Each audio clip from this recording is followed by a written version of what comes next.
While expecting, she was kicked out during a storm because of a lie his mother told. Her husband shouted, "Get out of this house! You are a sick wife!"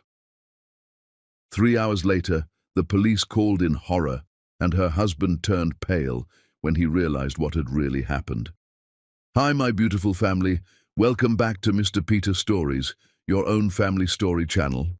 Heavenly God, today we bow our hearts before you with deep gratitude and trembling love. Please place your divine hands over every woman in this family.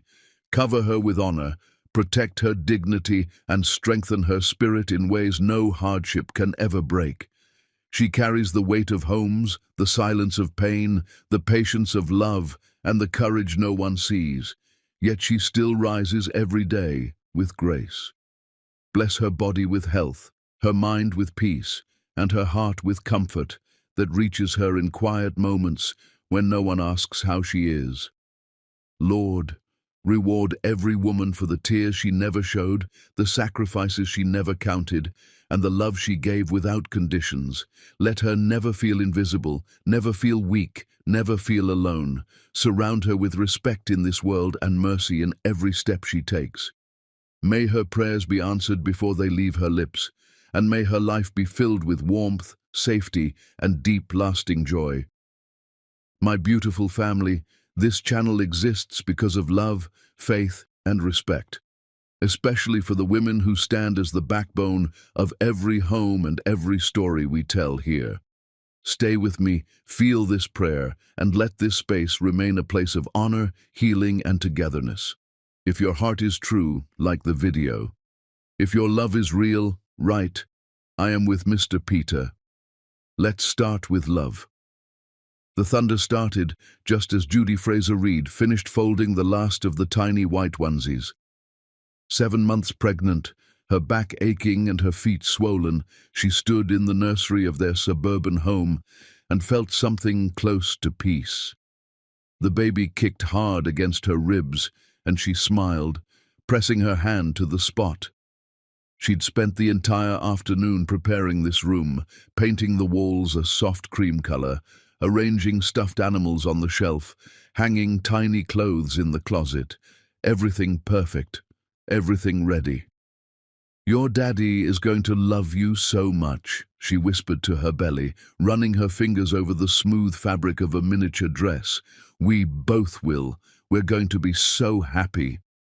The front door slammed downstairs with enough force to rattle the windows and send her heart jumping into her throat. Judy's smile disappeared instantly. That wasn't how Gianni usually came home. He always called out for her, always came up gently, always kissed her belly before kissing her lips. This was different. This was wrong. She moved toward the stairs, one hand on the railing, the other supporting her heavy stomach. Each step down felt heavier than the last, like her body knew something her mind hadn't caught up to yet. "Gianni? Honey, is everything okay?"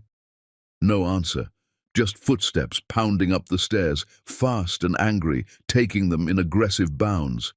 Gianni appeared at the top of the landing, his face twisted into something she'd never seen before, not even in their worst arguments. His eyes were wild, red-rimmed like he'd been crying or shouting or both. Behind him came his mother, Lorraine Reed, dressed in an expensive navy suit, her silver hair perfectly styled, her expression cold and victorious like a general surveying a conquered battlefield. "Gianni, what's wrong?" Judy reached for him, confusion and fear flooding through her veins. "What happened? Did something happen at work?"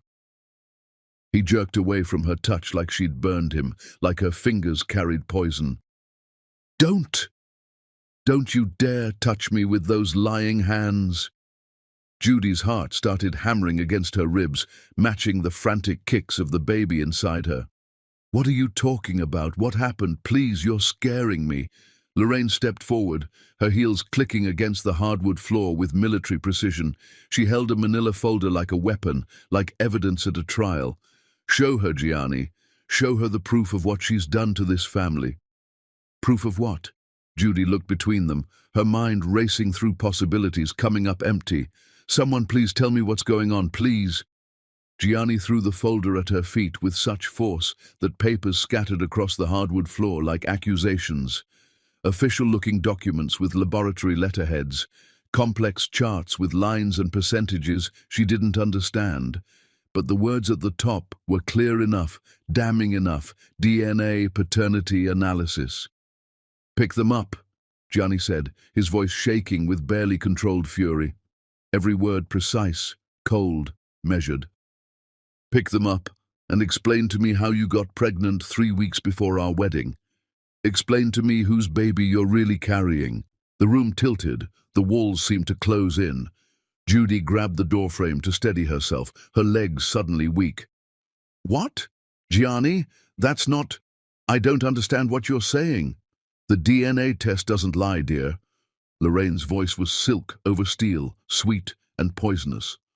"That baby you're carrying, it's not my son's child. I had a private lab analyze your ultrasound measurements. They confirmed conception occurred weeks before your wedding. You were already pregnant when you trapped him into marriage." "That's insane!" Judy's voice cracked, desperation clawing at her throat. "Gianni, you know that's not true. You know it. We waited until after the wedding. You insisted on that because of your family's values, remember? You said you wanted everything to be right, to be proper." But Gianni wasn't listening. His eyes were fixed on the papers at her feet, on the dates and numbers and scientific language that condemned her. His jaw was clenched so tight she could see the muscles jumping. "The lab confirmed it. Conception date puts it 3 weeks before we got married. 3 weeks, Judy. Who was he? Who did you sleep with and then lie to me about? Was it that guy from your work? That friend from college? How long have you been playing me for a fool?" Something flickered in his eyes then. Something that looked like doubt. Like the part of him that knew his mother had manipulated him before, had controlled every aspect of his life, had driven away every friend and girlfriend she didn't approve of. The part of him that looked at his wife's tear-stained face and thought, "She's telling the truth." But that doubt was terrifying, because believing Judy meant standing up to his mother, meant confronting her, meant being the bad son, and Gianni had spent 30 years avoiding that confrontation. So he pushed the doubt down, buried it, chose the easier path. Tears started streaming down Judy's face, hot and fast, blurring her vision. "There was no one. Gianni, please look at me. Look into my eyes. You know me. You know I would never do something like that. I love you. This is our baby, our child. I thought I knew you." His voice broke on the words, raw pain mixing with the anger. "I thought you were different from all the women my mother warned me about.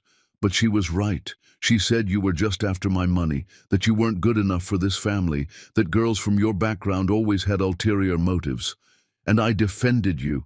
I fought with her for months, damaged my relationship with my own mother because I believed in you, because I thought you loved me." Lorraine placed a hand on her son's shoulder, her face arranged in a mask of false sympathy, theatrical concern. "I'm sorry you had to find out this way, darling, I truly am. But better now than after the bastard is born and you're legally responsible for another man's mistake." "Don't call my baby that." Judy stepped forward, protective fury overriding her fear, her hands instinctively cradling her belly. "Gianni, listen to me, please. I don't know what those papers say, but they're wrong. They have to be wrong. Someone made a mistake at the lab, or they mixed up samples or something. This is your baby, our baby. I have never been with anyone else. Not before you, not during our marriage, never." Outside, the storm that had been threatening all day finally broke with apocalyptic fury. Rain slammed against the windows like fists trying to break through. Thunder cracked so loud it shook the foundation of the house. Lightning split the darkening sky in jagged white scars. Gianni looked at his wife, at her tear-stained face, at her swollen belly carrying what he now believed was another man's child, at the life he thought they were building together, and something inside him snapped clean in half. Get out! Judy's breath caught in her chest. What? Get out of this house! His voice was ice now. All the warmth she'd fallen in love with burned away to frozen ash. You are a sick wife, a liar, a manipulator. I don't want to see you or that bastard child ever again. Gianni, please! Judy reached for him desperately, her hands shaking. It's storming outside. I'm 7 months pregnant. Please just let me explain. Let me take another test. Let me prove. He grabbed her wrist and dragged her toward the stairs, his grip firm and unyielding. Not hard enough to bruise, but hard enough to show he meant every word. Judy stumbled, trying to keep her balance with her heavy belly throwing off her center of gravity, her other hand gripping the railing to keep from falling. Gianni, stop! The baby! That's not my baby! He was shouting now, years of his mother's careful poison finally finding its mark, finally taking root. You lied to me. You used me. You trapped me with another man's child, and I was stupid enough, blind enough, fool enough to fall for it, to think you actually loved me. They were at the front door now, Gianni's hand on the knob. Rain was hammering against it like something alive and angry, trying to break through. The wind howled like a wounded animal. Judy could see lightning splitting the sky through the window beside the door, could see the streets already flooding with rushing water. Please, she begged, both hands on her stomach, feeling the baby kick in distress, feeling her own heart breaking into pieces. Please don't do this. I'm telling you the truth. I swear on my life, on my mother's grave, on everything I believe in, this baby is yours. Just let me stay until the storm passes. Then we can talk. We can go to a different lab. We can figure this out together. There's nothing to figure out. Gianni wrenched the door open. Wind and rain exploded into the house like a physical assault, soaking the hardwood floors, tearing at the curtains. The proof is right there in black and white. I want you gone. Now. Tonight. Forever. Gianni, I'm begging you. He pushed her, not violently but firmly, decisively, out into the storm. Judy stumbled down the front steps, her hands trying to catch herself, her clothes instantly soaked through. Rain blinded her. Wind tore at her hair. She turned back, reaching for the door with desperate hands, but it was already slamming shut in her face. The lock clicked with brutal finality. Gianni! She pounded on the door with both fists, screaming over the thunder and wind. Please, I'm pregnant. Please don't do this to us. Through the window beside the door, she could see him standing in the hallway, his mother's hand on his shoulder, both of them watching her like she was a stranger, a criminal, something to be disposed of. Then Lorraine reached over and closed the curtains with a sharp pull, cutting off even that last connection.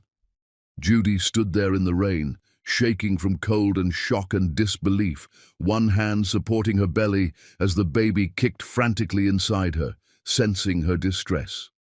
Lightning illuminated the flooded street, the abandoned cars, the debris already flowing past.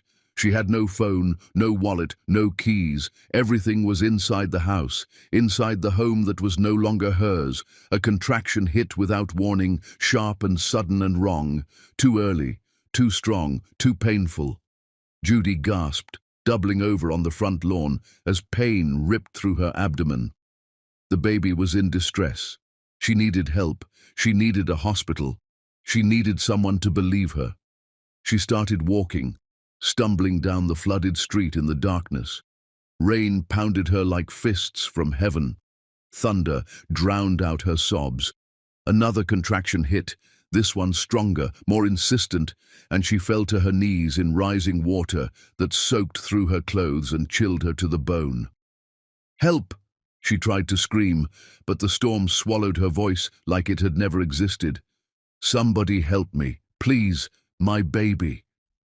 Lightning flashed, turning the world white for one terrible second. Thunder answered like the sky was breaking apart, and Judy Fraser-Reed collapsed face down in the flood. The last thing she felt before darkness took her was her baby kicking weakly inside her dying body, fighting for a life that was slipping away with every second. 3 blocks away from the house where her husband had thrown her out to die.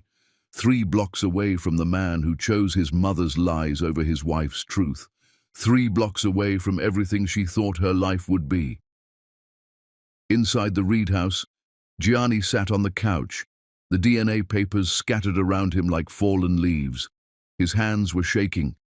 His mother brought him tea in his favorite mug, set it on the table with a satisfied smile. His phone rang. He stared at it, let it ring. It rang again, and again. Finally, on the 4th call, he answered. What? The voice on the other end was professional, urgent, controlled, but carrying an undercurrent of emergency. Mr. Reed, this is Officer Martinez with the City Police Department. We need you to come to City General Hospital immediately. Gianni's blood ran cold. His grip tightened on the phone. Why? What happened? Sir, your wife was found unconscious in the street during the storm. She's in critical condition. The baby may not survive. Sir, how quickly can you get here? The phone slipped from Gianni's hand, clattered to the floor. He looked down at the DNA papers, at his mother's satisfied face, at the locked front door where he'd pushed his pregnant wife out into a storm to die. His face drained of all color, all blood, all life. Oh God, he whispered, his voice breaking, what have I done? Chapter 2. The Awakening. The machines were the first thing Judy heard when consciousness dragged her back from the void. Steady beeping, the hiss of oxygen, voices murmuring somewhere far away. Everything hurt. Her body felt like it had been torn apart and badly reassembled. She tried to move, and pain exploded through her abdomen, sharp enough to make her gasp. She's waking up. A woman's voice, professional and gentle. Mrs. Reed, can you hear me? Don't try to move. You're in the hospital. You're safe now. Judy's eyes fluttered open. White ceiling tiles, fluorescent lights too bright. A nurse leaning over her, adjusting something on the IV pole. The smell of antiseptic and bleach. Hospital. She was in a hospital. Why was she in a hospital? Then memory crashed back like a second storm. The DNA papers, Gianni's rage, the door slamming, the rain, the pain, the darkness swallowing her whole. My baby. The words came out as a croak, her throat raw like she'd been screaming. Where's my baby? The nurse's face softened. Your daughter is in the neonatal intensive care unit. She's fighting hard. The doctors are doing everything they can. Daughter. She had a daughter. Judy tried to sit up, tubes and wires pulling at her arms. I need to see her. I need to see my baby. Not yet. The nurse pressed her gently back down. You've been unconscious for 4 days. Your body went through severe trauma, hypothermia, premature labor, internal bleeding. You almost died, Mrs. Reed. 4 days. She'd been gone from the world for 4 days. 4 days her baby had been fighting alone. 4 days since Gianni threw her into that storm. Where's my husband? The question came automatically, trained response from a life that no longer existed. Did he? Is he here? The nurse's expression changed. Something uncomfortable flickered across her face. She busied herself with checking the monitors, wouldn't meet Judy's eyes. Let me get your doctor. He'll explain everything. But Judy already knew. The silence told her everything. The way the nurse avoided her gaze told her everything. Gianni hadn't come. He'd thrown her out to die, and he hadn't even called to see if she survived. The doctor came, explained her injuries in clinical terms: ruptured membranes, emergency cesarean, massive blood loss. Her daughter, tiny and premature, fighting for every breath in the NICU. They'd named her baby girl Reed in the system since Judy had been unconscious. Can I name her? Judy's voice was hollow. Can I name my own daughter? Of course. The doctor squeezed her hand. What would you like to call her? Judy thought of the storm, of the darkness, of hitting the ground and thinking she'd never see light again. She thought of surviving what should have killed them both. Zara. Her name is Zara. It meant princess in Arabic. blooming flower in Hebrew, light in Slavic languages, all the things Judy wanted her daughter to be, all the things Judy would make sure she became. Over the next few days, nurses wheeled Judy down to the NICU whenever her body could handle the journey.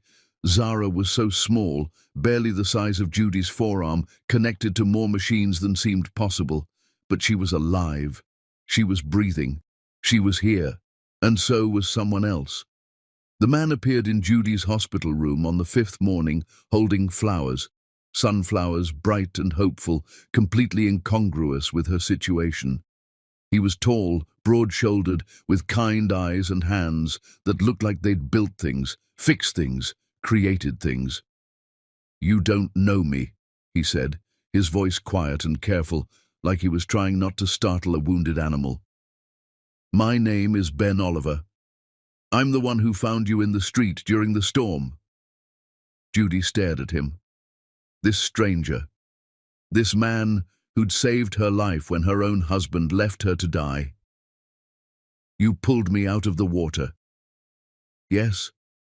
He set the flowers on the table, kept his distance, respectful of her space.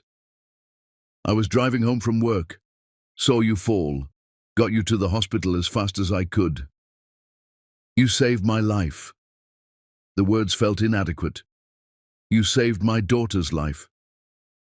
Ben's expression was unreadable. Anyone would have done the same thing. But that wasn't true. Judy's own husband hadn't done the same thing. Her own husband had pushed her into that storm and locked the door. "Have you?" She had to force the words out. "Has my husband been here? Has Gianni come to see me or the baby?" The silence that followed was more devastating than any answer could have been. "No," Ben finally said, his voice gentle but honest. "According to the nurses, he hasn't called, hasn't visited, hasn't asked about either of you." Something inside Judy shattered completely. Not her heart, that had already broken. Something deeper, some fundamental belief about the world, about love, about the man she'd married. It crumbled to dust and blew away. "I see." Her voice was eerily calm, empty of emotion, because there was simply too much emotion to process. "Thank you for telling me the truth." Ben moved closer, his hands in his pockets, like he didn't know what to do with them. "I've been paying your medical bills. I hope that's okay. I know it's overstepping, but I couldn't leave you dealing with that on top of everything else." Judy looked at this man she'd never met before 5 days ago, this stranger who'd done more for her in less than a week than her husband had done in 3 years of marriage. "Why? Why what? Why are you doing this? You don't know me. You don't owe me anything. Why would you save me and then stay?" Ben was quiet for a long time. When he finally spoke, his voice carried old grief, old guilt. "I lost my wife and daughter 6 years ago. Car accident. Drunk driver. I was supposed to be driving them that day, but I had a work emergency. My wife drove instead." He looked out the window at the city beyond. "I couldn't save them. But I could save you. And once I'd saved you, I couldn't just walk away and leave you alone. Not when you needed someone." Judy felt tears sliding down her face. Not for herself this time, but for this broken man trying to fix his past by saving strangers in storms. "I'm so sorry." "Don't be." He turned back to her, and his eyes held a quiet strength she'd never seen in Gianni's, even in their best moments. "You survived something that would have killed most people. You're stronger than you know." "I don't feel strong."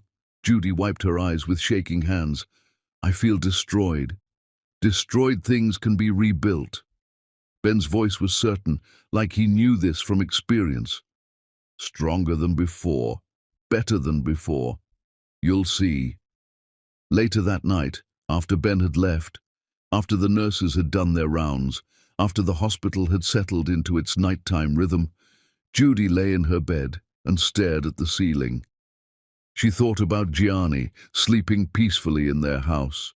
She thought about Lorraine's satisfied smile, She thought about the DNA papers that were lies, all lies, but had cost her everything anyway.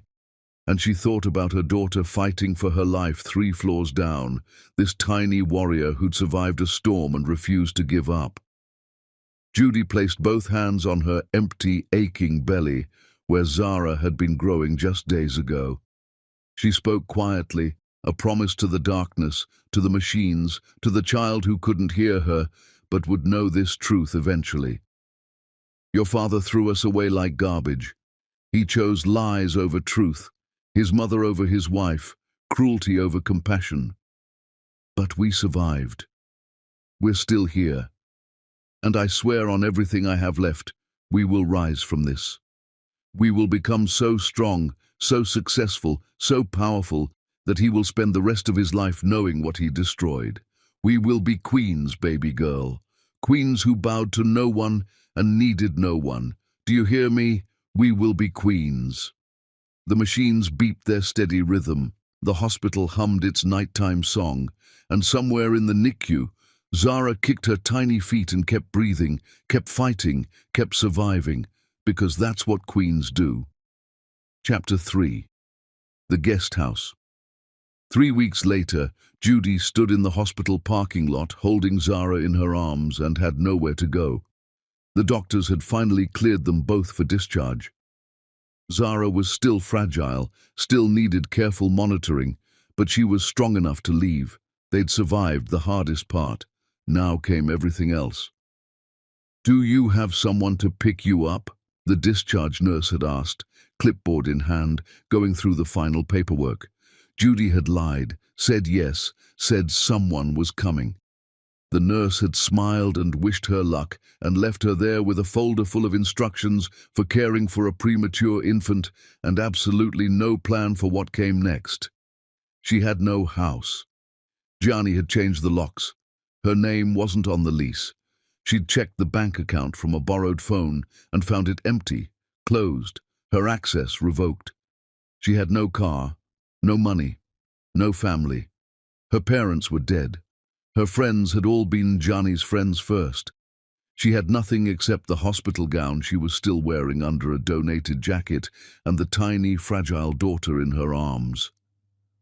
"We'll figure it out," she whispered to Zara, who was sleeping peacefully, unaware that her mother was one step away from being homeless. "Somehow, we'll figure it out." "You're not figuring anything out today." Ben's voice came from behind her. She turned to find him walking across the parking lot, keys in hand. "You're coming with me." Judy shook her head automatically. "Ben, I can't ask you to." "You're not asking. I'm offering. I have a guest house on my property. 2 bedrooms, full kitchen, completely separate from the main house. You'll have privacy, security, everything you need." He stopped a few feet away, giving her space. "Zara needs a safe place to recover. You need time to figure out your next steps. Let me help." "Why?" Judy's voice cracked. "Why do you keep helping me? You've already done so much. The hospital bills, the flowers, staying with me. You don't owe me anything. You don't even know me." Ben looked at the baby in her arms, at this tiny life that had fought so hard to stay in the world. "Because nobody should go through what you're going through alone. Because I have the means to help, and it would be wrong not to. Because—" He stopped, seemed to struggle with words. "Because walking away from you and Zara would feel like walking away from them all over again. My wife and daughter. And I can't do that. I won't do that." Judy felt something shift in her chest. Not love. Not yet. But something just as powerful. Recognition. Of one broken person seeing another broken person and choosing to share the burden instead of adding to it. "Okay. Okay?" "Yes." She adjusted Zara in her arms, feeling the weight of her daughter, the weight of this decision, the weight of starting over with nothing but the charity of a stranger. "Okay. Thank you. But this is temporary. Just until I can figure things out. I'll pay you back.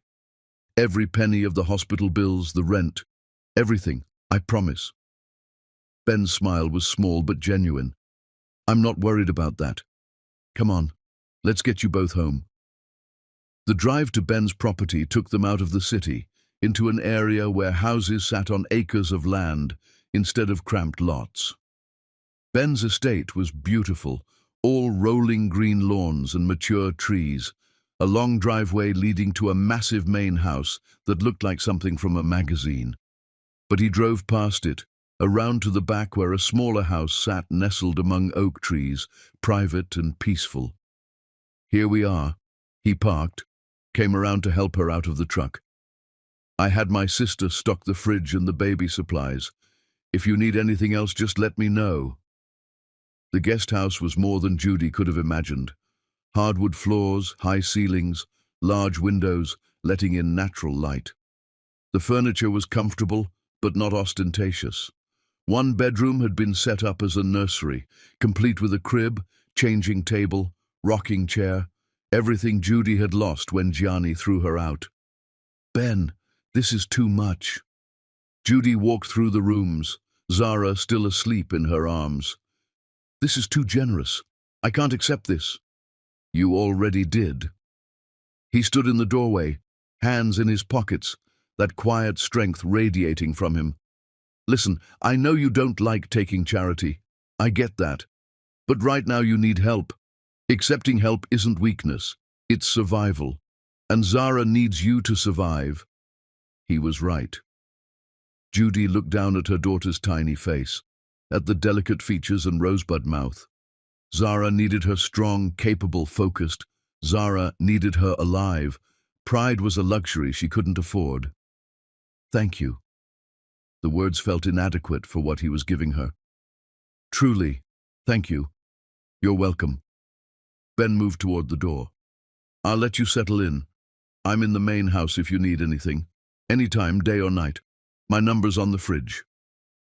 After he left, Judy spent an hour just walking through the guest house, touching the furniture, checking the cabinets. Everything she could possibly need was there. Dishes, towels, food, baby supplies. Someone had thought of everything. Ben's sister, he'd said. A woman Judy had never met had spent time preparing this space for a stranger. She put Zara down in the crib, watched her daughter sleep for a long time.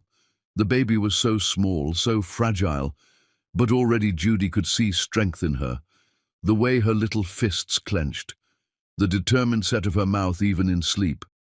She was a fighter. We're going to be okay, Judy whispered, stroking Zara's soft hair.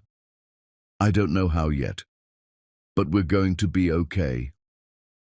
That night, after feeding Zara and getting her back to sleep, Judy stood at the window of the guest house and looked across the lawn at Ben's main house. The lights were on in what looked like the kitchen. She could see his silhouette moving around, alone in that massive space.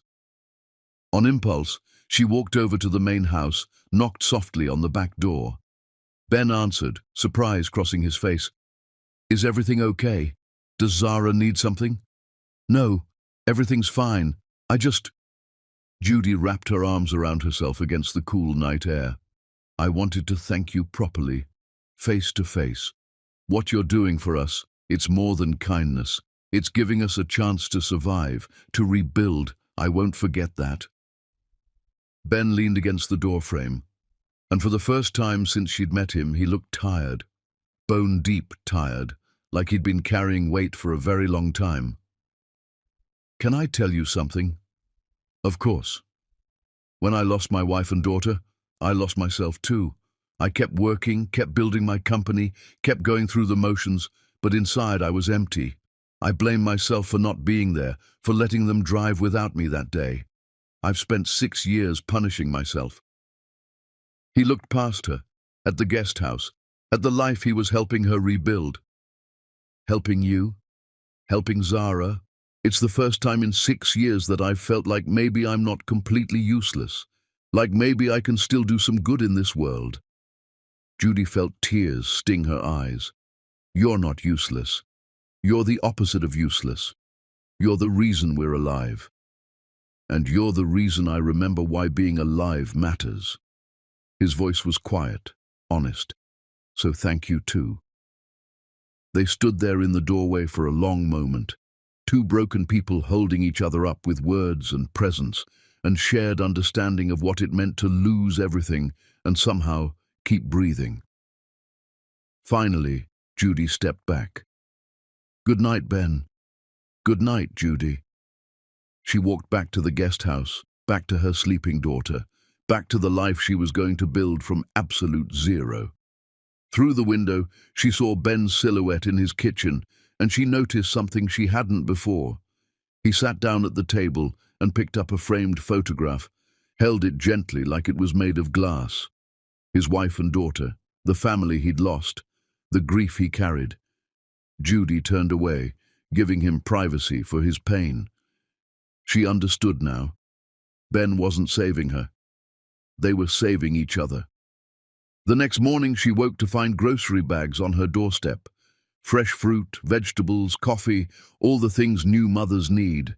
No note, no fanfare, just quiet care from a man who understood that sometimes the best help is the kind that doesn't ask for acknowledgement. Judy brought the bags inside, fed Zara, and made herself coffee. Then she sat at the kitchen table with a notebook and pen and started making a plan. She had no money, no job, no prospects, but she had time. She had determination.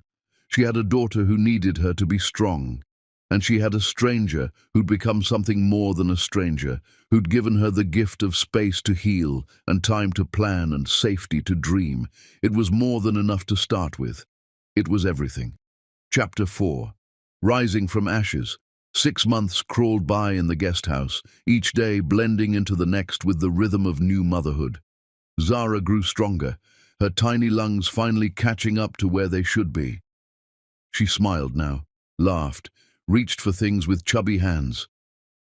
Judy watched her daughter transform from a fragile preemie into a thriving baby and felt something she'd thought was dead begin to stir inside her. Hope. But hope didn't pay bills. Hope didn't build futures. Judy needed something more concrete than hope. She'd spent Zara's nap times researching, planning, teaching herself. YouTube became her university. She learned about jewelry making, about design, about the intersection of art and commerce. Her mother had made jewelry as a hobby, back before the cancer took her. Judy remembered watching her work, the way silver could be coaxed into beautiful shapes, the way stones could catch light and hold it. She started with wire and cheap beads from a craft store. Ben had slipped her cash one morning, left it on the doorstep with the groceries. No note, no expectation of repayment, just quiet generosity. Judy had tried to refuse, but Ben had already gone to work, so she used it to buy tools and materials and possibility. Her first pieces were rough, amateur, exactly what you'd expect from someone learning a craft from internet videos, but she kept practicing, kept improving. And slowly, something began to emerge. A style, a voice. Her jewelry wasn't delicate and pretty like her mother's had been. It was bold, fierce, sharp-edged. Broken chains reformed into crowns, storm clouds rendered in oxidized silver, phoenix designs rising from scattered stones, jewelry for women who'd survived something, for women who'd been broken and rebuilt themselves stronger. She named her brand Fraser Luxe, her maiden name, her new identity, no trace of Reed left in her. Ben noticed her work one morning when he stopped by with coffee. He'd made it a habit, bringing her coffee every few days, staying for a few minutes to check on them, never intrusive, never demanding, just present. "These are incredible," he said, picking up one of her necklaces, a silver piece with a cracked gemstone at the center, the cracks filled with gold. "This is real art." Judy felt heat rise to her face. "They're just practice pieces. I'm still learning." "These are better than practice." Ben turned the necklace over in his hands, studying it with the eye of someone who understood craftsmanship. "Do you have a website? Are you selling these?" "Not yet. I was going to set something up eventually, but I need more inventory first, and better photos and—" "Let me help." Ben set the necklace down carefully. "I know people. Corporate wives who are always looking for unique pieces.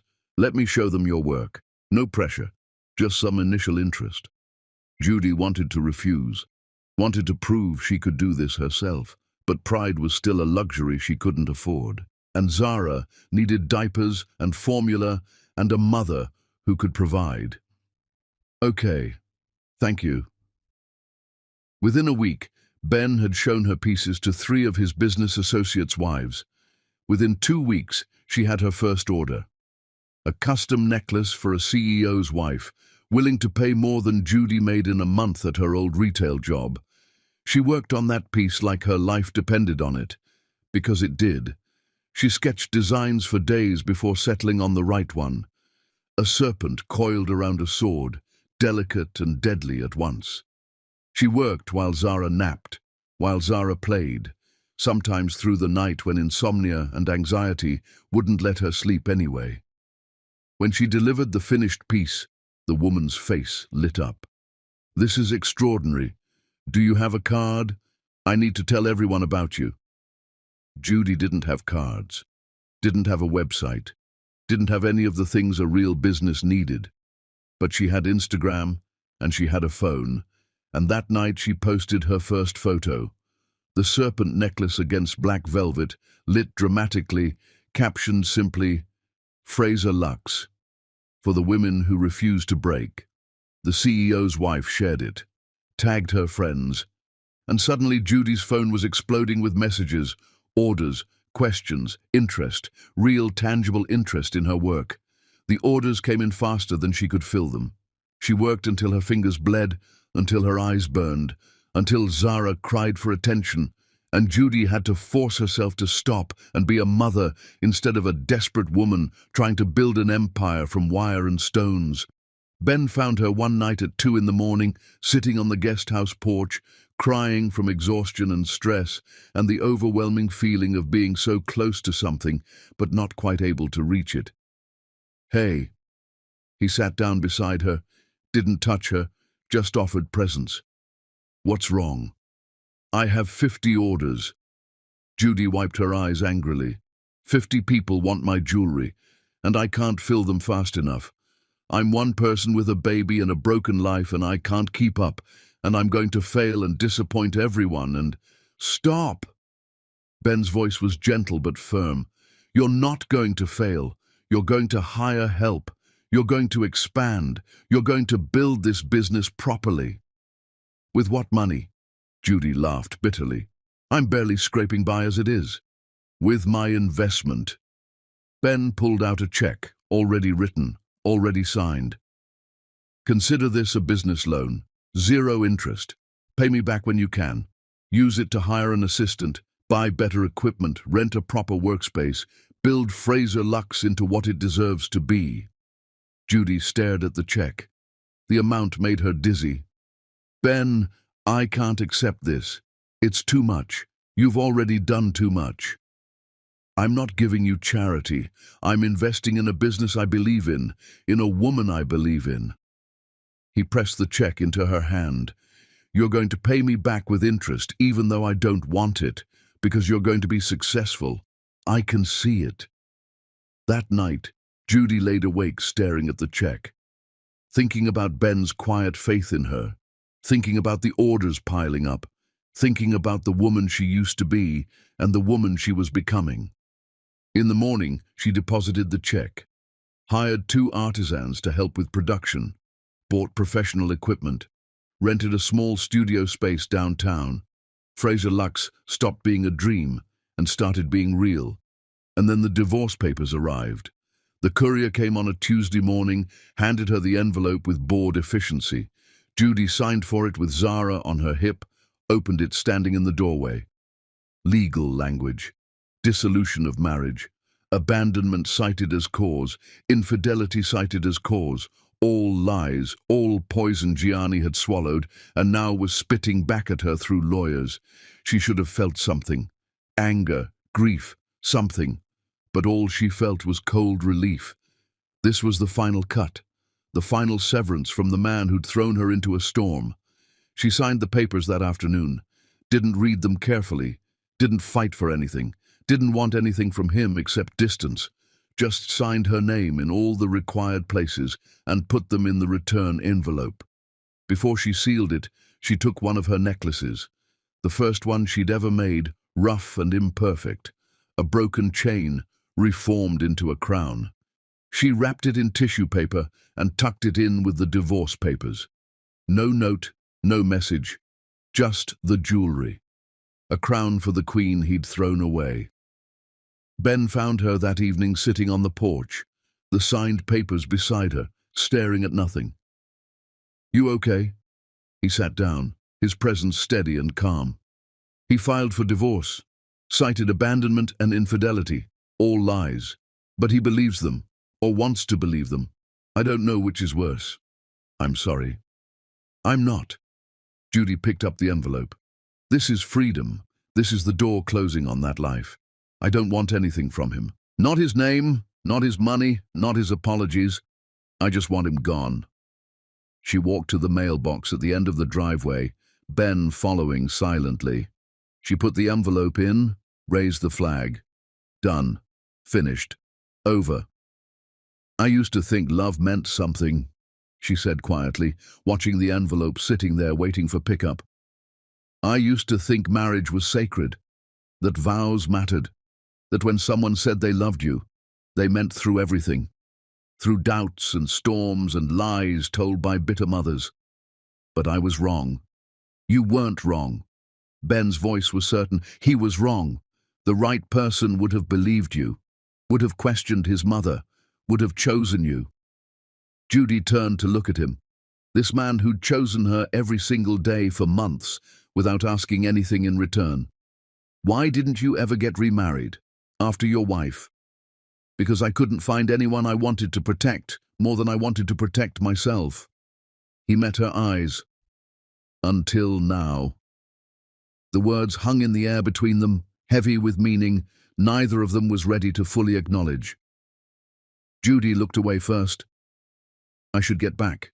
Zara will be waking up soon." "Judy, thank you, Ben, for everything, for being here, for believing in me when I didn't believe in myself, for," her voice caught, "for being what he should have been." She walked back to the guest house before he could respond, before the moment could become something more complicated than either of them could handle. But that night, lying in bed with Zara sleeping peacefully in her crib, Judy let herself think about Ben's words. Until now. Until her.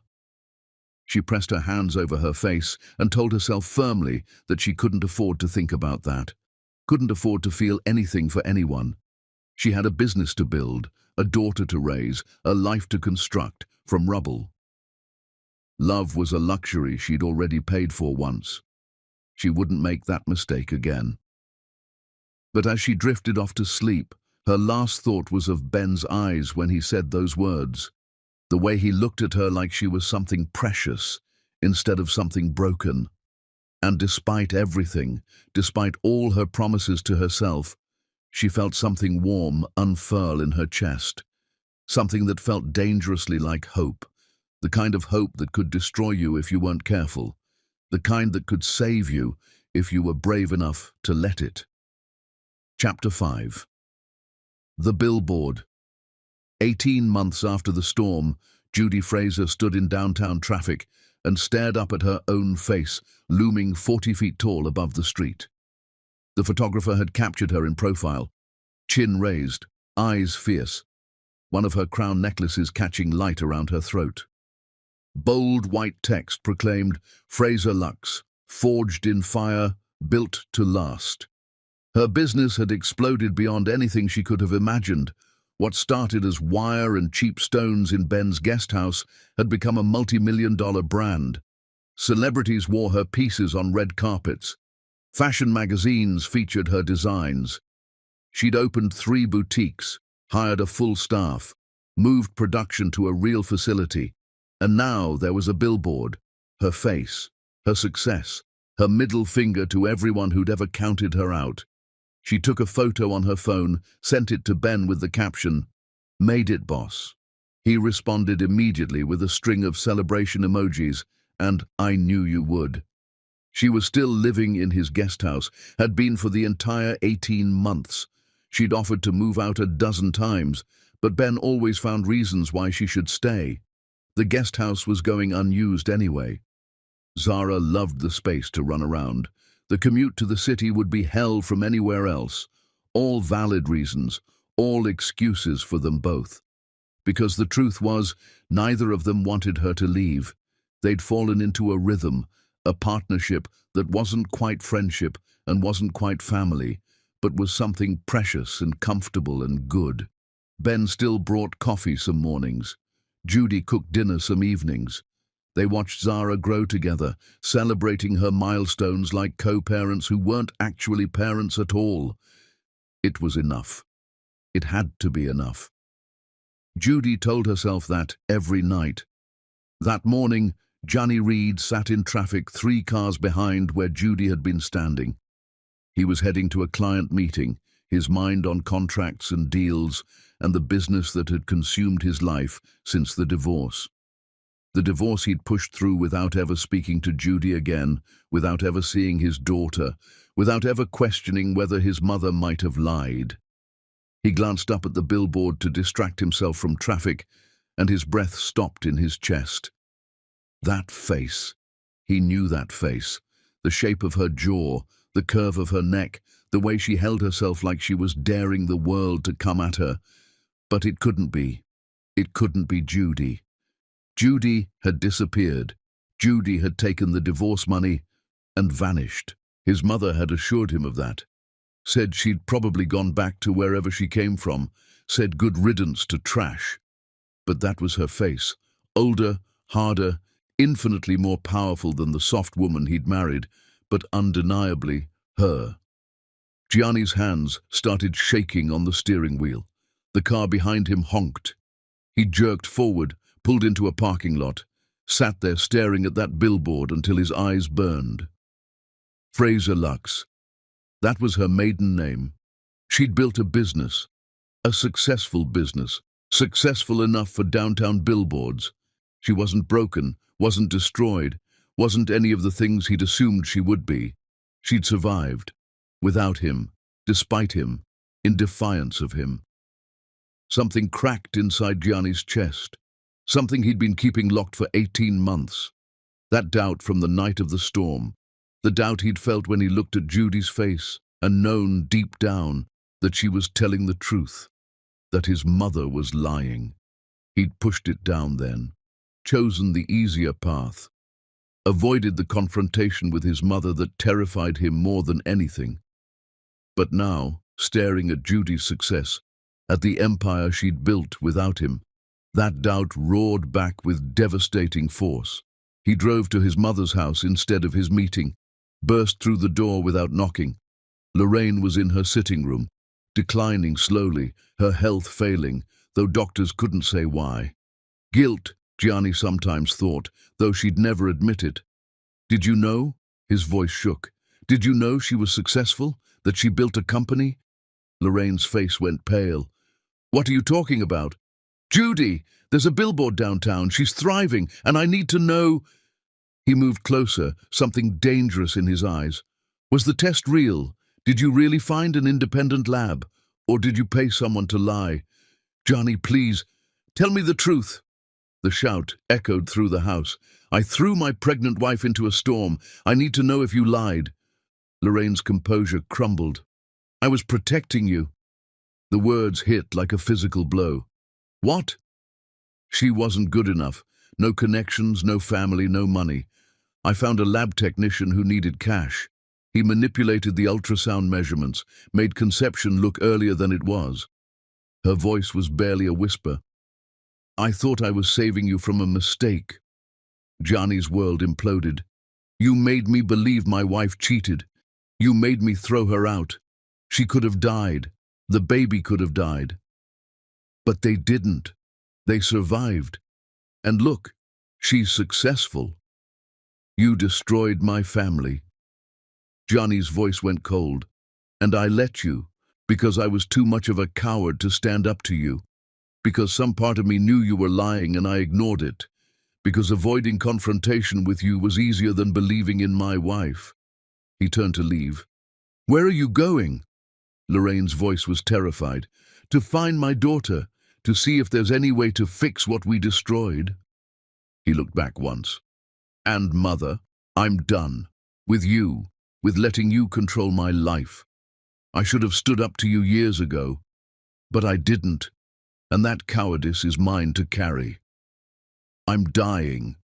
Her voice cracked. "The doctors say 6 months. You can't leave me now.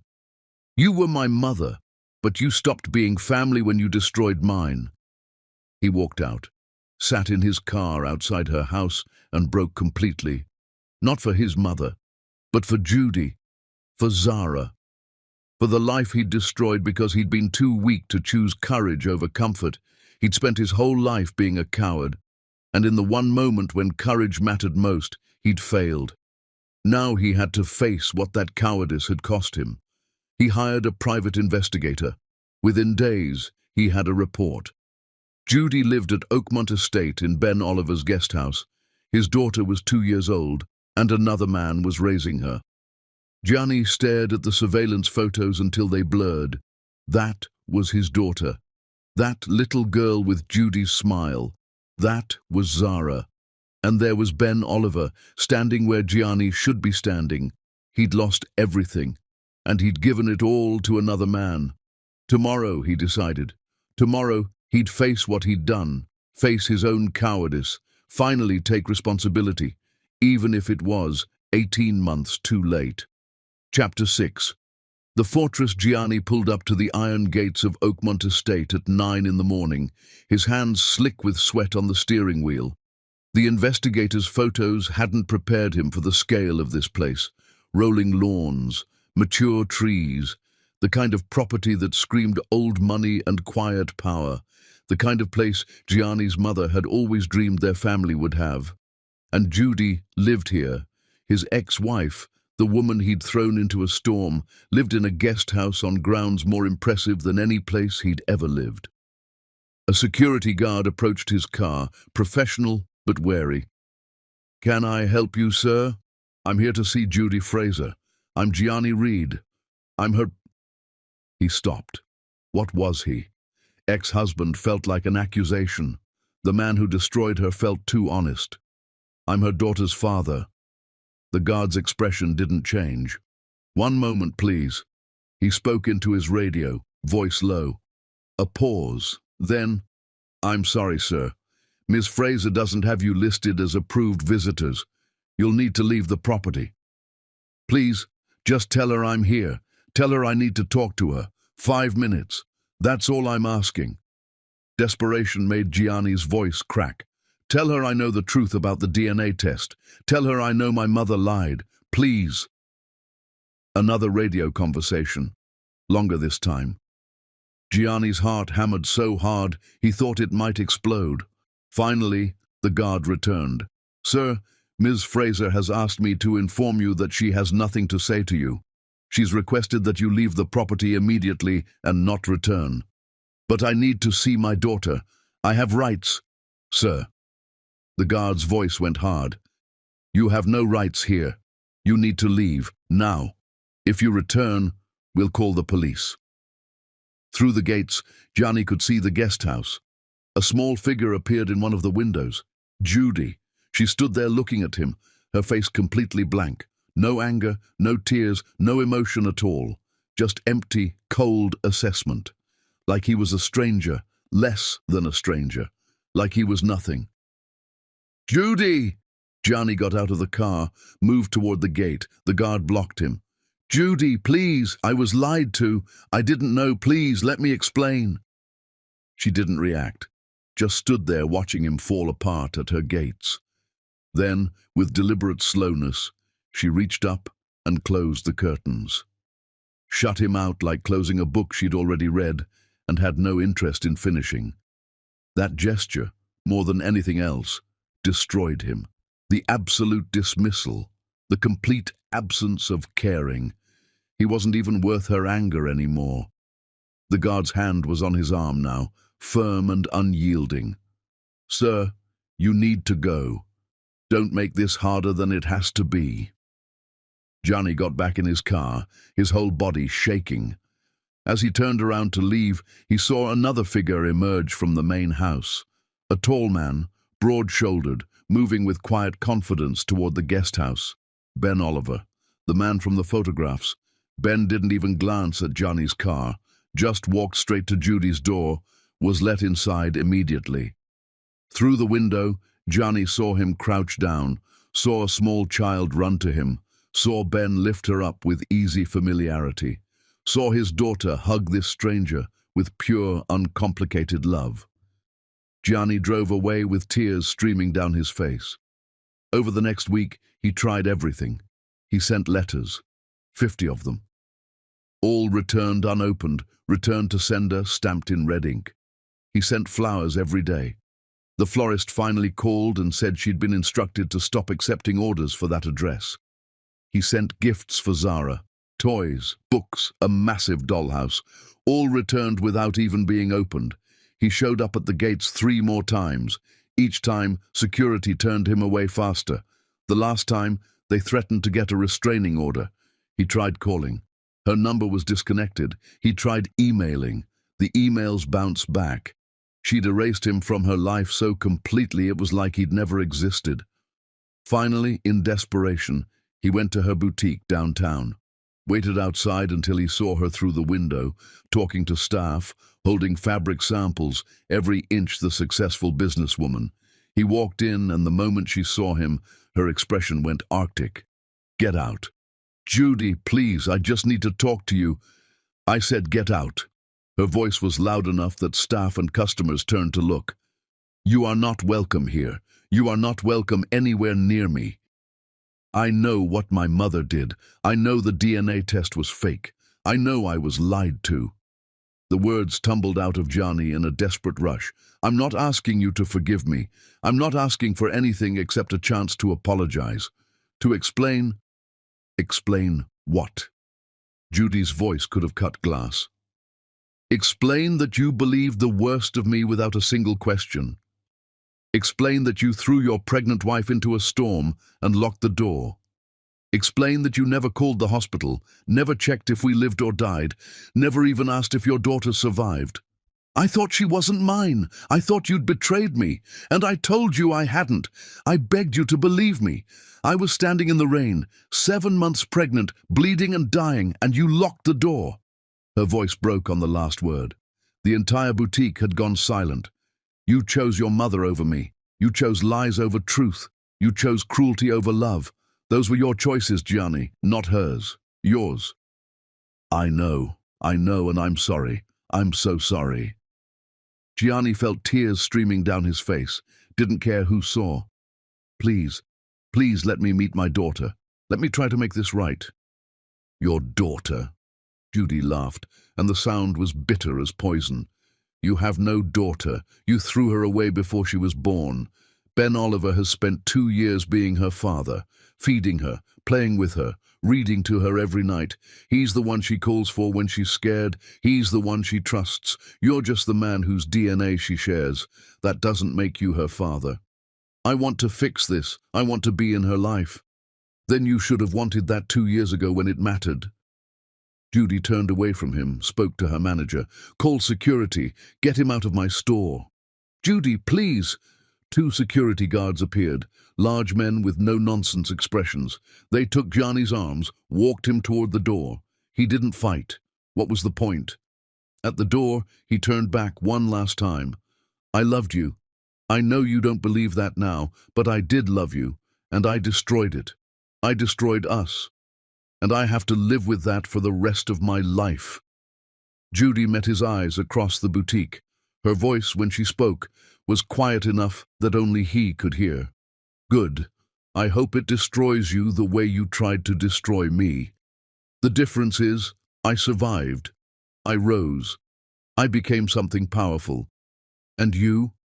You'll spend the rest of your life knowing you had everything and threw it away because you were too weak to believe in the woman you claimed to love."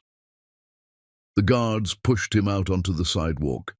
Through the boutique window, Gianni watched Judy turn back to her staff, her customers, her empire. Watched her compose herself and move on like he'd never been there at all. He sat in his car for an hour, shaking. Then he called his lawyer. "I want to file for custody of my daughter." The lawyer sighed. "Mr. Reed, we've been through this. You abandoned them, filed for divorce, citing infidelity, never attempted contact, never paid child support. You have no grounds. The infidelity was a lie. My mother faked the DNA test. I have proof." "That may be true, but it doesn't change the fact that you abandoned them for 2 years. No judge is going to look favorably on that. I have rights as the biological father." "Technically, yes. But Mr. Reed, I strongly advise against this. You'll look terrible. A man who threw out his pregnant wife and then suddenly wants custody after she becomes successful. It's not a good look." "I don't care how I look." Gianni's voice was steel. "I want to see my daughter. If the only way to do that is through the courts, then that's what we'll do." The lawyer was silent for a long moment. "All right, but don't say I didn't warn you. This is going to get ugly." Gianni hung up and stared at the boutique, at the women going in and out with Fraser Luxe shopping bags, at the poster in the window showing Judy wearing one of her crown necklaces, fierce and beautiful and utterly untouchable. He'd made her this way. He'd thrown her into the fire, and she'd been forged into steel, into something stronger than he could ever touch or hurt again. And now, all he could do was batter himself against the fortress she'd built and hope that somewhere deep down there was still a crack he could slip through, still a chance for redemption.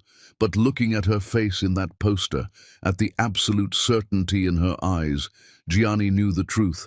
Some fortresses were built to keep people out forever, and he'd built this one himself, brick by brick, with his own cruel hands. Chapter 7. The Silent Devotion. 1 year later, Zara Fraser turned 3 years old. Judy threw her a party in the backyard of the guest house, complete with a bouncy castle, face painting, and a princess cake 3 tiers high. 20 children from Zara's preschool ran screaming through the yard, while their parents watched from chairs under the oak trees, sipping wine and making small talk. Ben stood at the grill, flipping burgers with the ease of someone who'd done this before, who'd practiced fatherhood with his own daughter before tragedy took her away. Zara clung to his leg, her face painted like a butterfly, shouting instructions. "Uncle Ben, make mine with no tomatoes." "I know, Princess, I remember." He ruffled her dark curls. "No tomatoes, extra pickles, cut into triangles." "You're the bestest." Zara hugged his leg tighter, then ran off to join her friends. Judy watched from the porch, her heart doing something complicated in her chest. Over the past 3 years, she'd watched Ben become the father Zara needed without ever asking for the title. He'd taught her to tie her shoes, to ride her little tricycle, to be brave when the dark seemed scary. He'd been there for every milestone, every achievement, every tearful night when Zara had a nightmare. He'd been there for Judy, too, through panic attacks when the anniversary of the storm rolled around, through the stress of building Fraser Luxe, through the dark days when she wondered if she'd ever feel whole again. He'd been there with quiet strength and coffee and the kind of support that asked nothing in return. And somewhere along the way, without either of them acknowledging it, they'd become a family. Not a traditional family. They still lived in separate houses. They'd never so much as kissed, but they were together in all the ways that mattered. Partners, co-parents in everything but name. 2 broken people who'd found a way to be less broken together. Ben's sister Maya appeared beside Judy, wine glass in hand. "You're staring at him again." "I'm not staring." "You're absolutely staring. And he's been staring at you all morning. You two are ridiculous." Maya took a sip of wine. "Just tell him how you feel already. Put the poor man out of his misery." "I don't feel anything." The lie tasted bitter. "We're friends, roommates, co-parents." "You're in love with him." Maya's voice was matter-of-fact. "You've been in love with him for at least a year." And he's been in love with you since he pulled you out of that flood. But you're both too damaged and too scared to do anything about it. Judy's throat went tight. I can't. Maya, I can't risk it. What if it doesn't work? What if we try and it ruins everything? Zara needs stability. She needs Ben. I can't risk losing him. So instead, you'll live in this weird limbo forever, never moving forward, never taking the risk?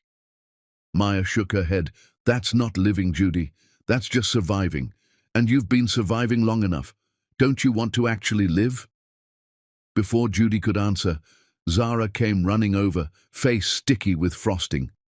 Mama, Uncle Ben says we can go to Paris. Is that real? Are we really going?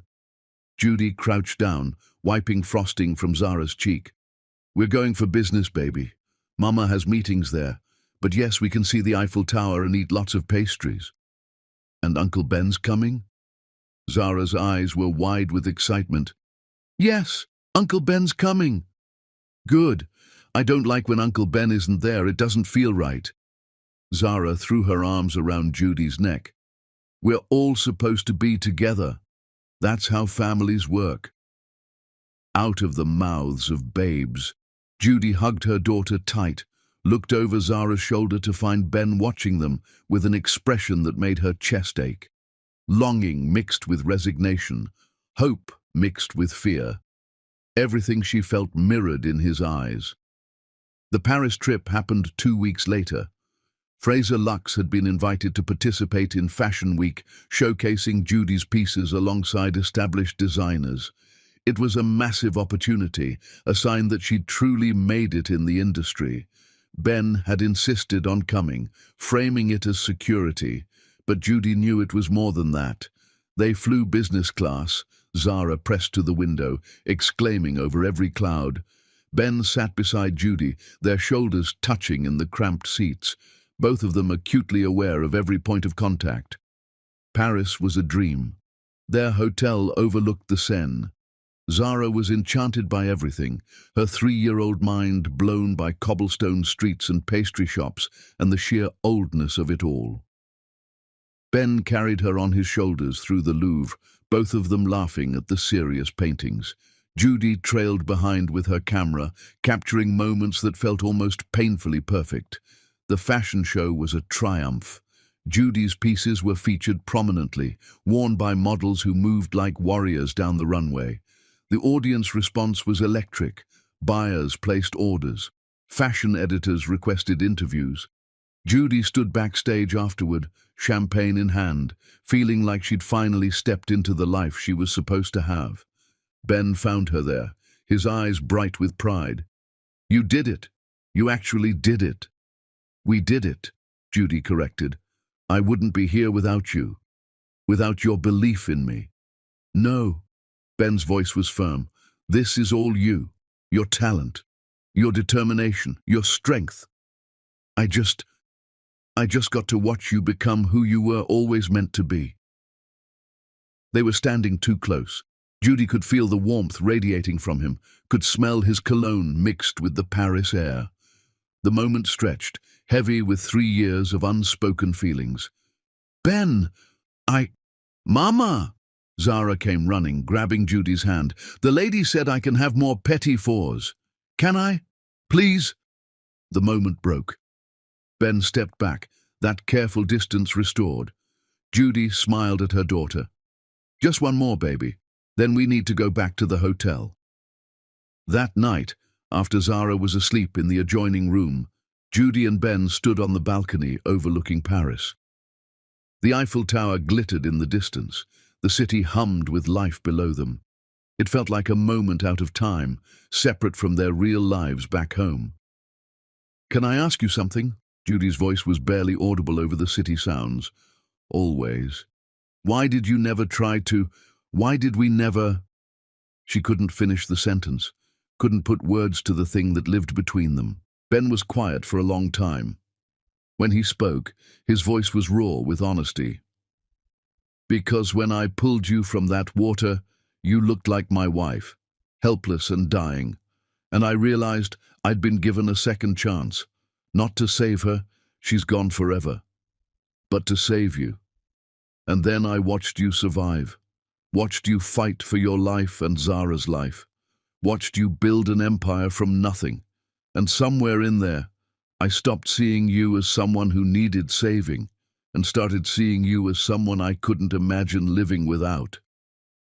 He turned to face her, his eyes reflecting the city lights. But you'd been destroyed by someone you loved, betrayed by someone who promised to protect you. And I couldn't. I couldn't risk doing that to you, risk becoming one more person who hurt you. So I stayed quiet, stayed safe. Because having you and Zara in my life as friends, as family, felt better than risking it all and losing you completely. Judy felt tears streaming down her face. Ben, I know it's cowardly. I know it's not fair to either of us. But Judy, you and Zara are everything to me. Losing you would break me in ways I don't think I could survive, so I'd rather have this, whatever this is, than risk having nothing at all. Judy reached for his hand, held it tight. You wouldn't lose us. You couldn't lose us. Don't you see? We're already yours. We've been yours for years. I was just too scared to admit it. Ben's hand tightened on hers. Judy, His phone rang. The spell broke again. Ben answered it, his face going serious. Yes? When? Are you sure? He looked at Judy, something dark crossing his expression. We'll be on the next flight back. What's wrong? That was my lawyer. Gianni filed for emergency custody of Zara. Claims you're an unfit mother because you're living with an unrelated man. There's a hearing scheduled for next week. We need to get home. All the warmth drained from Judy's body. He's taking me to court? He's trying to, but he won't win. Judy, he abandoned you both. No judge will give him custody. But Judy was already thinking about court battles, about lawyers and judges and Gianni's face when he looked at her boutique, about the desperation she'd seen there, about how far he might go to force his way back into their lives. We need to pack, she said, her voice hollow. We need to get home and fight this. The flight back was tense and silent. Zara, the only one sleeping peacefully. Judy and Ben sat awake, hands clasped between them, neither speaking because what was there to say? The moment in Paris was gone, buried under the weight of incoming legal battles. But their hands stayed linked the entire flight. And when they landed, when reality crashed back in with all its complications and impossibilities, they still didn't let go, because some things once claimed can't be unclaimed. And whether they were ready to admit it or not, they'd claimed each other that night in Paris, made promises without words that would change everything going forward. The only question now was whether they'd have the courage to follow through, or whether fear would win again, the way it always had. Chapter 8. The Courthouse. The courtroom was smaller than Judy had expected, more intimate, which somehow made it worse. She sat at the defendant's table with her lawyer, a sharp woman named Diana, who'd built her career on defending mothers' rights. Ben sat in the gallery directly behind her, a silent pillar of support. Maya beside him. Zara was at preschool, mercifully unaware that her entire future was being decided by strangers. Gianni sat at the other table with his legal team, 3 lawyers in expensive suits. He looked terrible. Thinner than Judy remembered, shadows under his eyes like he hadn't slept in months. Good. She hoped he hadn't slept, hoped every night was torture. The judge entered, a woman in her 60s with steel-grey hair and an expression that suggested she'd seen every dirty trick in the book. Let's begin. Mr. Reed, you're petitioning for emergency custody of a child you've had no contact with for 3 years. Walk me through your reasoning. Gianni's lead lawyer stood, confident and polished. Your Honor, my client was deceived. His mother provided false DNA evidence, suggesting the child wasn't his. The moment he discovered the truth, he attempted to establish a relationship with his daughter. However, Miss Fraser has denied all contact, despite Mr. Reed's biological rights as the father. And the storm? The judge's voice was sharp. The part where he threw a 7-month pregnant woman out of his house during a severe weather event? My client was operating under false information, Your Honor. He believed he'd been betrayed. His actions, while regrettable, were the result of manipulation by his late mother. His actions nearly killed his wife and child. Diana stood, her voice cutting. Ms. Fraser was found unconscious in floodwaters. She gave birth prematurely. The baby spent weeks in the NICU. And in all that time, Mr. Reed never called the hospital, never checked on them, never once asked if they survived. Because he believed the child wasn't his. Belief doesn't absolve cruelty, Your Honor. Diana pulled out a folder of documents. Mr. Reed filed for divorce without ever speaking to his wife. He cited abandonment and infidelity, neither of which was true. He emptied their joint bank account, leaving Ms. Fraser destitute with a newborn. He changed the locks on their home. For 3 years he made no attempt at contact, paid no child support, showed no interest in his daughter's well-being. The judge reviewed the documents, her expression growing darker. Mr. Reed, why the sudden interest in custody now? Gianni stood, dismissing his lawyer's attempt to stop him. Your Honor, I made a terrible mistake. I believed my mother's lies and destroyed my family. I've spent every day since learning the truth trying to fix it, but Judy won't let me see my daughter, won't let me apologize, won't give me any chance at all to be a father. You had your chance to be a father 3 years ago. Judy's voice rang clear through the courtroom. You chose to throw it away, literally threw it into a storm and locked the door. I know what I did, and I'm sorry, I'm so sorry. Gianni's voice cracked. But I have rights. She's my daughter, my blood. Blood doesn't make you a father. Ben's voice came from the gallery, quiet but carrying weight. Showing up makes you a father. Being there when she's sick makes you a father. Reading bedtime stories and wiping tears and teaching her to be brave makes you a father, and you've done none of that. Who the hell are you to talk about my daughter? Gianni spun to face him. You're just some guy she's living with. You have no rights here. You're right, I have no legal rights. Ben stood, his presence filling the small courtroom. But I've earned everything else. I've been there for every nightmare, every fever, every milestone. I'm the one Zara calls when she's scared. I'm the one she trusts. And you're the biological accident who tried to kill her before she was born. Your Honor, Gianni's lawyer tried to regain control. This is exactly the inappropriate situation we're concerned about. Ms. Fraser is cohabitating with an unrelated male, exposing the child to a stable, loving home environment? The judge cut him off. Because that's what I'm seeing in these reports. Let me read you some highlights from the social worker's evaluation. She picked up another document. Quote, the child appears healthy, happy, and well-adjusted. She shows strong attachment to both mother and Mr. Oliver, whom she refers to as Uncle Ben. The home environment is stable, safe, and nurturing. The child demonstrates age-appropriate development and socialization. No concerns noted, end quote.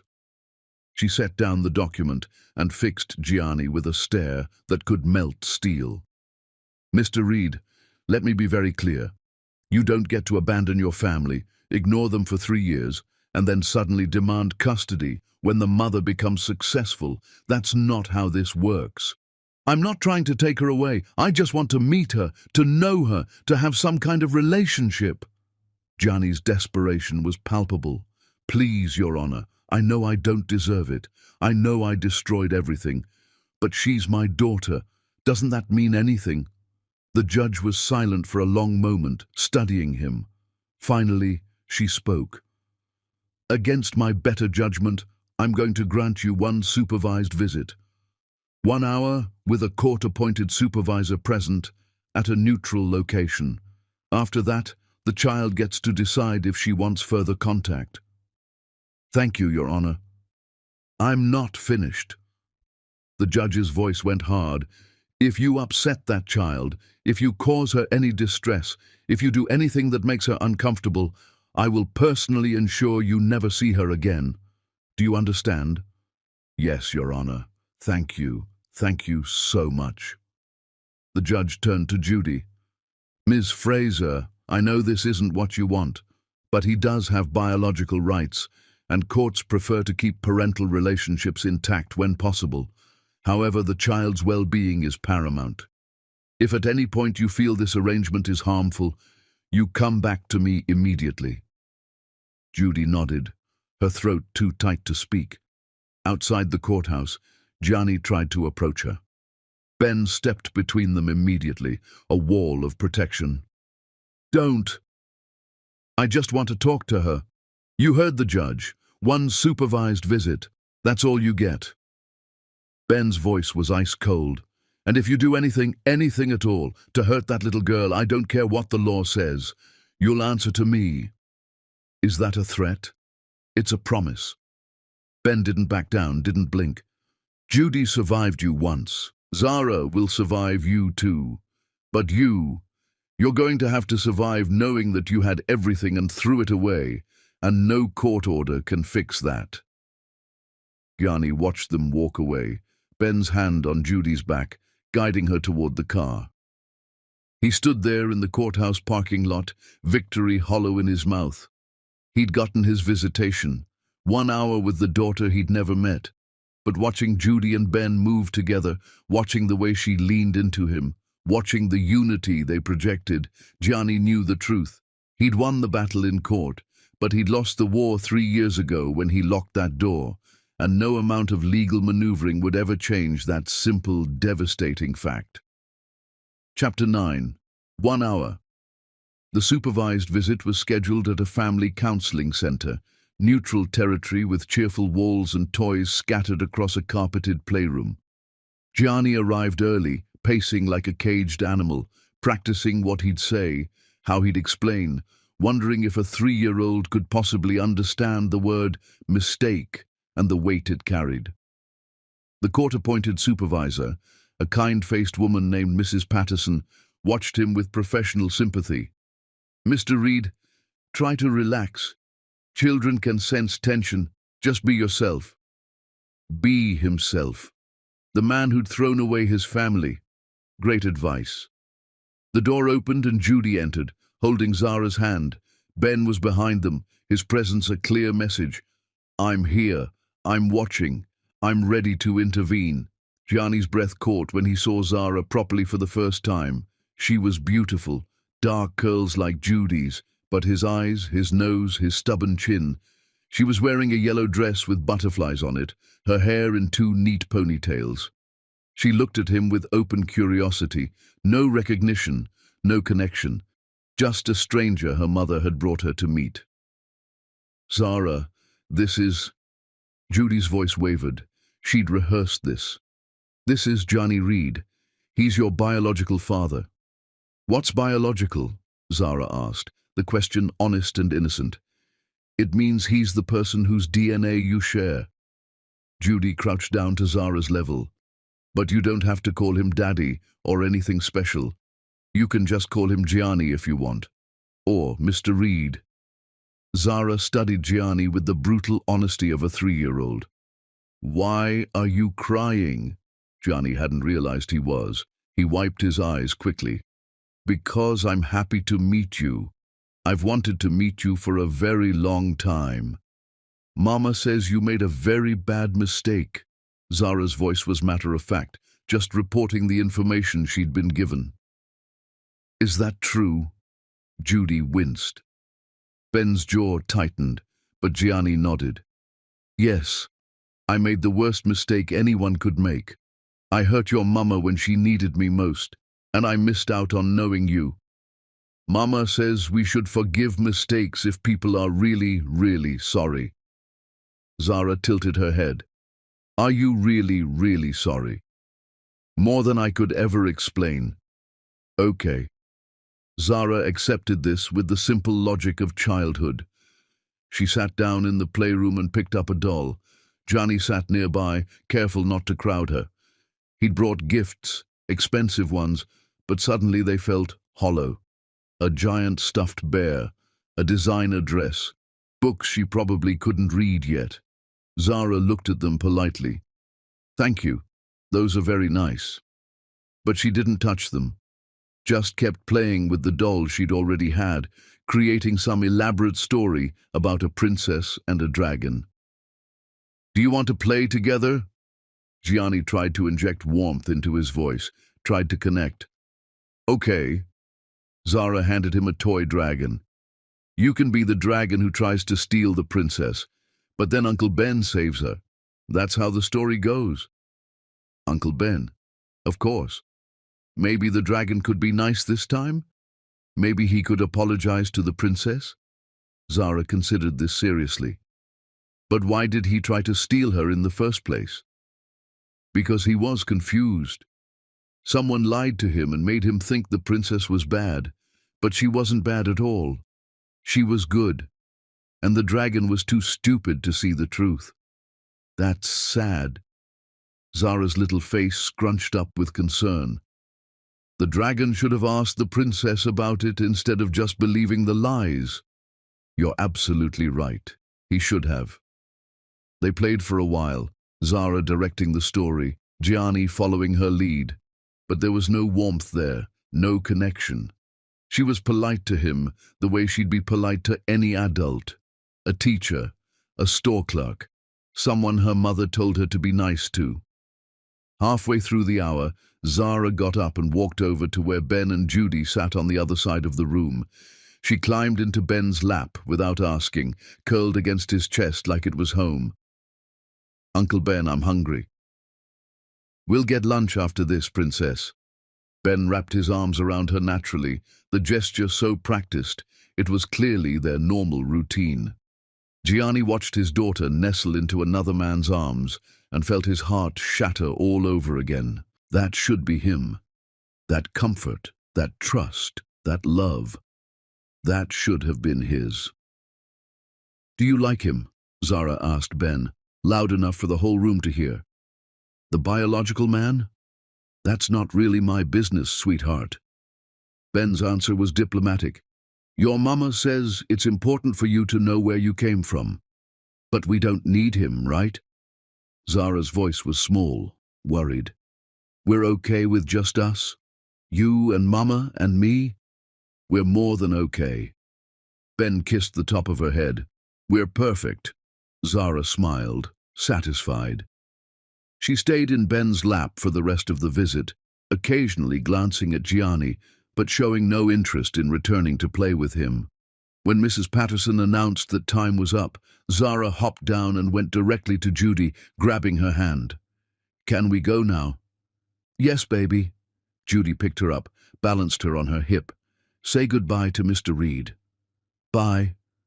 Zara waved politely, already mentally moving on.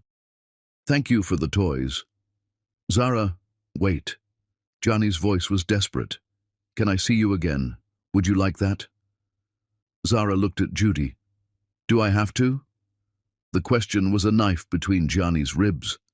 Judy looked at him with something that might have been pity. "No, baby, you don't have to do anything you don't want to do." "Then I don't want to." Zara's honesty was brutal. "I want to go have lunch with Mama and Uncle Ben. The biological man is nice, but I don't know him." Mrs. Patterson cleared her throat.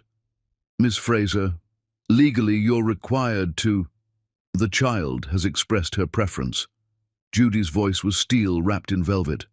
"I'm not forcing my daughter to have a relationship she doesn't want. Mr. Reed is welcome to petition the court again when Zara is older and can make a more informed decision. But for now, she's 3 years old and she's choosing her family, which is me and Ben. That's her right." "Judy, please!" Johnny tried one more time. "You had your hour. You had your chance to make a first impression." And Zara decided. Judy's voice held no anger, no bitterness, just finality. "This is what you chose, Gianni, when you locked that door, when you filed for divorce, when you spent 3 years pretending we didn't exist. You chose this, and now you get to live with it." She carried Zara out, Ben following, his hand on Judy's back, protective, possessive, The family unit Gianni had destroyed, and they'd rebuilt without him. Through the window, Gianni watched them walk to Ben's truck, watched Ben strap Zara into her car seat while Judy kissed their daughter's forehead. Watched them pull away, the three of them together, complete, no missing pieces. Mrs. Patterson touched his shoulder gently. "I'm sorry, Mr. Reed. These things sometimes take time. Children need to build trust gradually." But Gianni knew the truth. There would be no gradually. There would be no building trust. Zara had chosen her family, and he wasn't in it. He was just the biological accident who'd almost killed her before she was born. He sat in his car for 2 hours after they left, staring at nothing. His lawyer called. He didn't answer. His assistant called about a meeting. He didn't answer. He just sat there, replaying the hour over and over, looking for the moment where he could have changed things, where he could have connected with his daughter. But there was no such moment, because the moment that mattered had happened 3 years ago in the rain, when he'd made his choice. And everything since then was just consequences playing out to their inevitable conclusion. That night, he drove past Oakmont Estate, saw lights on in the guest house. Through the windows, he could see the three of them. Ben was reading to Zara on the couch. Judy was in the kitchen cooking. Normal life. Family life. The life Gianni had wanted once, back before he'd destroyed everything. He drove home to his empty house, poured himself a drink, sat in the dark, and finally let himself acknowledge what he'd been avoiding since that courthouse hearing. He'd lost. Completely, utterly, irreversibly lost. Not just the court case, not just his daughter, but everything. His wife, his family, his chance at redemption. All gone, all destroyed by his own hands. And the worst part? They were happy without him, thriving without him, better off without him in every measurable way. That hurt more than any punishment a court could impose, the knowledge that he was irrelevant, that the world he'd thrown away had rebuilt itself into something beautiful, and there was no place in it for him anymore. Some mistakes, he realized, you don't get to fix. Some bridges once burned stay burned forever, and some fathers are fathers only in biology, never in the ways that actually matter. Chapter 10. The Queen's Choice. Few months after the courthouse visit, Judy stood in her boutique's main office, reviewing designs for next season's collection, when her phone rang with an unknown number. She almost didn't answer. Unknown numbers were usually reporters wanting interviews, or vendors pitching services. But something made her pick up. "Ms. Fraser, this is Pacific Hills Medical Center. We have a Johnny Reed here who's listed you as emergency contact. He's been in an accident." Judy's stomach dropped. "What kind of accident?" "Single car collision. He's stable but requesting to see you. We found your name in his wallet notes." She should have said no. Should have hung up. Should have protected herself and Zara from any more contact with the man who'd tried to destroy them. But instead she heard herself say, "I'll be there in 20 minutes." Ben was at the boutique doing security checks. She found him in the warehouse. "Johnny's in the hospital, car accident. He's asking for me." Ben's expression went carefully neutral. "Do you want me to come with you?" "No. I need to do this alone. But can you pick up Zara from preschool?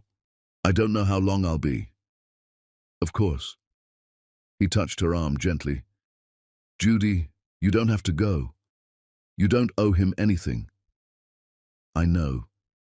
But I need to close this chapter properly.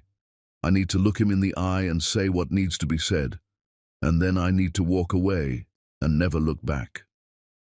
The hospital smelled like antiseptic and fear. They directed her to Gianni's room on the 4th floor. He was sitting up in bed, arm in a sling, bandage on his forehead, but otherwise appeared unharmed. When he saw her, his eyes filled with tears. "You came. I didn't think you'd come." Judy stood in the doorway, not entering fully. "The hospital said it was serious. I thought you were dying." "Part of me wanted to die." His voice was hollow, but there was something different in it now, something honest.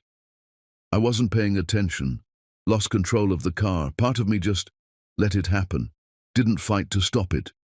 But then survival instinct kicked in at the last second anyway. You gave up. It wasn't a question. I've been giving up for months, waking up every day knowing what I destroyed, seeing your face on billboards, knowing you're out there thriving and I have no part in it. He looked at her with eyes that held only exhausted truth. I need to tell you something. Something I should have told you 3 years ago. Judy waited, silent. I knew, Judy. Deep down, I knew my mother was lying. The words hung in the air like poison. What? That night when she showed me those papers, there was this moment, this split second where I looked at your face and I knew. I knew you were telling the truth. I knew my mother was manipulating me. She'd done it my whole life. Controlled every friend, every girlfriend, every choice. His voice shook. And you were the one thing I chose without her approval. The one person I loved, despite her objections. And she couldn't stand it. So you threw me away. Judy's voice was ice. I didn't have the courage to stand up to her. I'd spent my whole life doing what she wanted, taking the easy path, avoiding confrontation. And in that moment, it was easier to believe you were lying than to believe my mother was capable of that level of cruelty. He was crying now. I chose cowardice over courage. I chose comfort over truth. Not because I believed her, but because believing her meant I didn't have to fight. Judy walked fully into the room, closed the door. When she spoke, her voice was quiet, but carried the weight of 3 years of survival. You knew I was telling the truth and you threw me out anyway. Yes. You knew that baby was yours and you left us to die. Yes.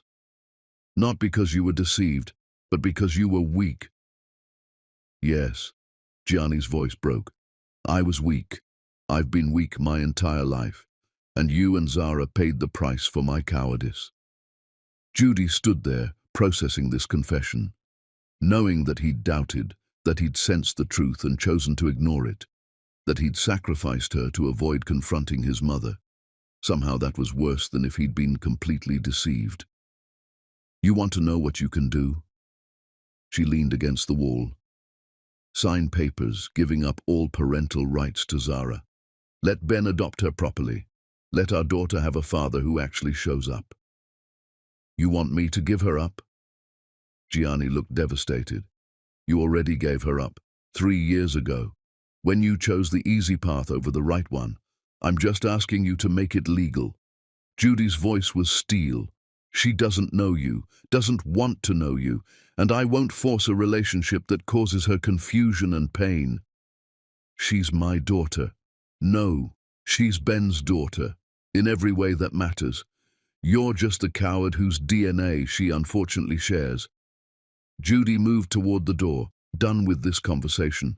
But at the threshold she turned back. I forgive you, Gianni.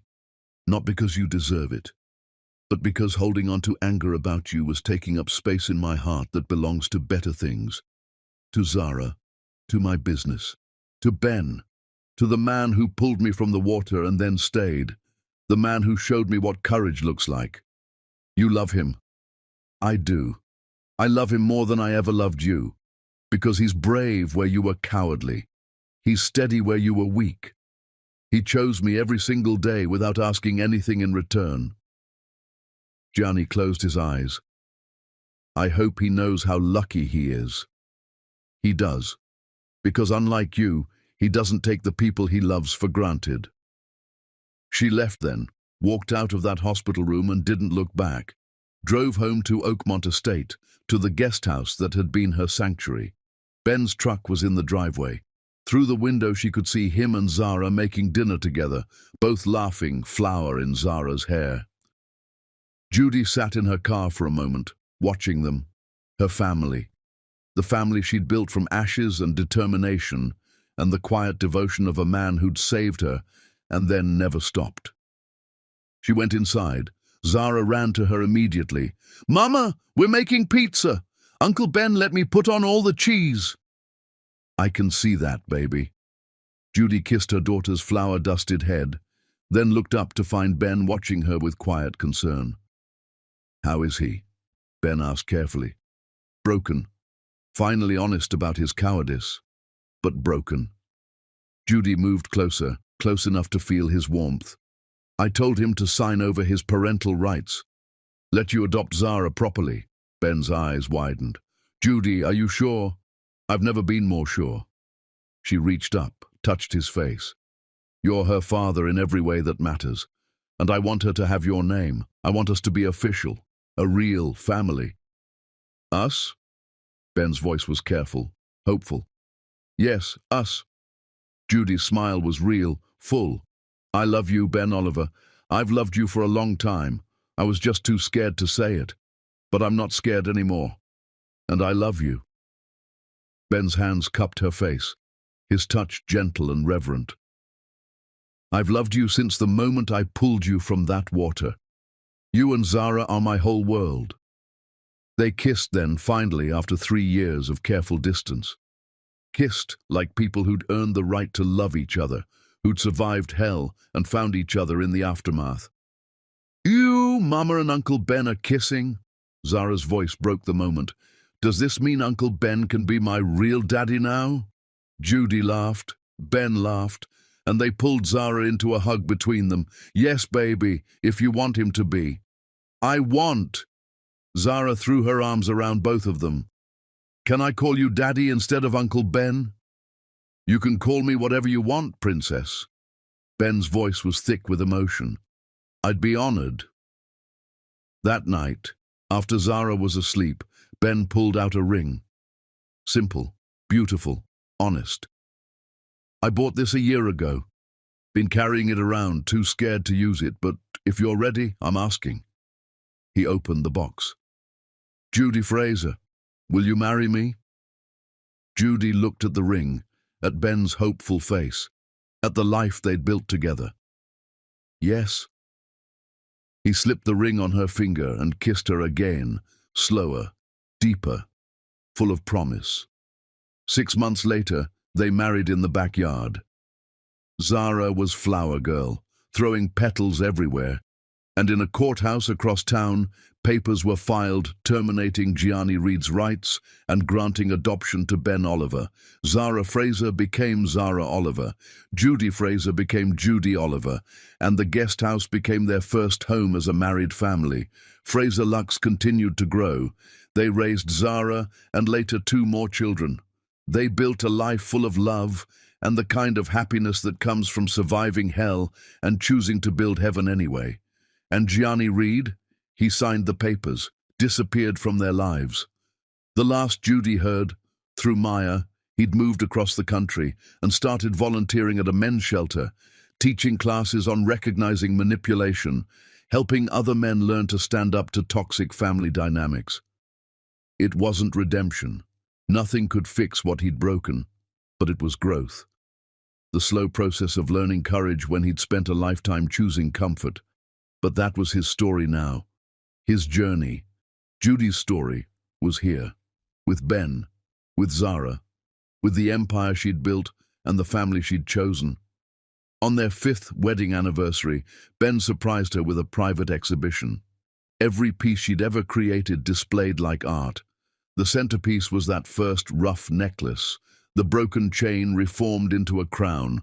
Gianni had mailed it back years ago with a note. You were always a queen. I was just too blind to see it, and too much of a coward to stand beside you. She'd kept it, not as a reminder of pain, but as proof of transformation. At the exhibition, surrounded by friends and family and the life she'd built, Judy stood with Ben's arm around her waist and Zara holding her hand. Their 2 younger children, Miles and Sophia, ran through the gallery with chaotic energy. You did it, Ben whispered. You took a storm and turned it into an empire. Judy looked around at everything she'd built. We did it. You gave me the courage to survive, and then you gave me the courage to thrive. No. Ben turned her to face him. I gave you safety. You gave yourself everything else. You're the bravest person I know."